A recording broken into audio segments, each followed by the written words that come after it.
अस्सलामुअलैकुम स्टूडेंट।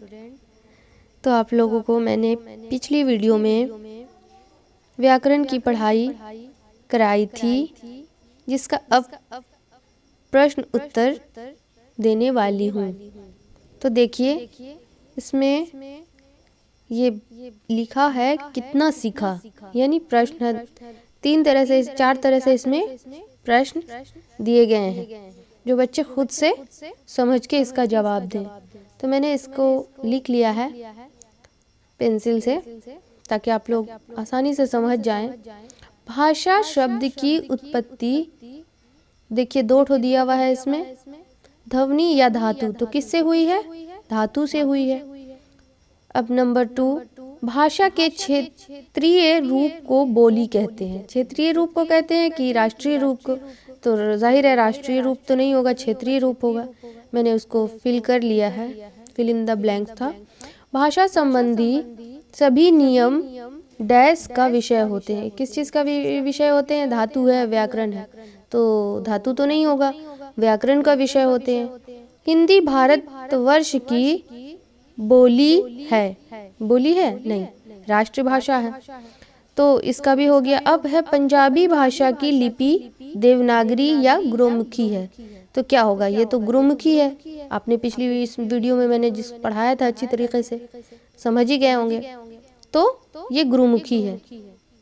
अब आते हैं ख में, सही वाक्य के सामने सही तथा वाक्य के सामने गलत का चिन्ह लगाइए। तो इसमें क्या है? व्याकरण का संबंध बोली से है। व्याकरण का संबंध बोली से तो नहीं है, तो ये गलत हो गया। मराठी भाषा गुरुमुखी लिपि में लिखी जाती है। अब मराठी भाषा तो गुरुमुखी में नहीं लिखी जाती है, पंजाबी भाषा लिखी जाती है, तो ये भी गलत है। भाषा व्याकरण को नियमों में बांधती है, ये सही है, व्याकरण को नियमों में बांधती है, इसका सही यहाँ पे फिल किया गया है। हिंदी तथा अंग्रेजी भाषा की लिपियां समान है। नहीं, हिंदी की लिपि जो है वो देवनागरी है, अंग्रेजी की लिपि रोमन है, तो ये गलत हो गया, इसमें गलत का मार्क किया गया। लिपि बोली का ही दूसरा नाम है, ये भी गलत है, बोली का दूसरा नाम लिपि नहीं है, वो तो अलग है। अब आते हैं समेकित आकलन। बताइए, निम्नलिखित से भाषा का मौखिक रूप प्रकट होता है या लिखित रूप?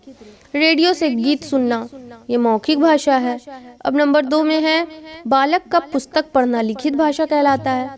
माँ का बच्चे को लोरी सुनाना, ये मौखिक है, ऑरल लैंग्वेज है।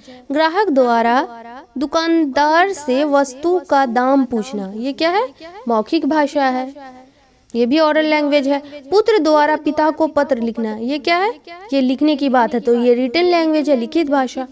अब आते हैं निम्नलिखित प्रश्नों के उत्तर लिखिए, यानी सवाल व जवाब है। नंबर 1 है भाषा किसे कहते हैं? तो मैंने यहाँ पे पेंसिल से लिख दिया है, भाषा वह माध्यम है जिसके द्वारा हम अपनी बात दूसरों तक पहुँचाना ही भाषा कहलाता है। भाषा के कौन कौन से रूप हैं? तो भाषा के रूप हैं दो रूप है, मौखिक भाषा और लिखित भाषा, oral language and written language. अब नंबर 3 है बोली किसे कहते हैं? भाषा के क्षेत्रीय रूप को बोली कहते हैं, ये आप लोगों ने पढ़ा ही होगा पिछली वीडियो में। तो भाषा के लिखित रूप का उपयोग बताइए। अब आता है 4 में भाषा के लिखित रूप। तो पत्र, लेख, कहानी, समाचार पत्र, पत्रिकाएं वगैरह जो है वो लिखित भाषा का रूप है, रिटन लैंग्वेज का रूप है। अब है 5, क्वेश्चन नंबर 5, व्याकरण किसे कहते हैं? किसी भाषा के प्रयोग की नियमावली को व्याकरण कहते हैं, यानी किसी को भी यूज करेंगे उसके नियम को व्याकरण कहा जाता है। व्याकरण के कौन कौन से अंग हैं, यानी पार्ट्स ऑफ द ग्रामर, इसके कितने सारे अंग हैं? तो इनके 3 अंग हैं। नंबर 1 वर्ण विचार फोनोलॉजी, नंबर 2 शब्द विचार एटोमोलॉजी, नंबर 3 वाक्य विचार सिंटैक्स। तो ये हो गया इसका प्रश्न उत्तर। अब नेक्स्ट वीडियो में दूसरे बारे में बताएंगे। अल्लाह हाफिज।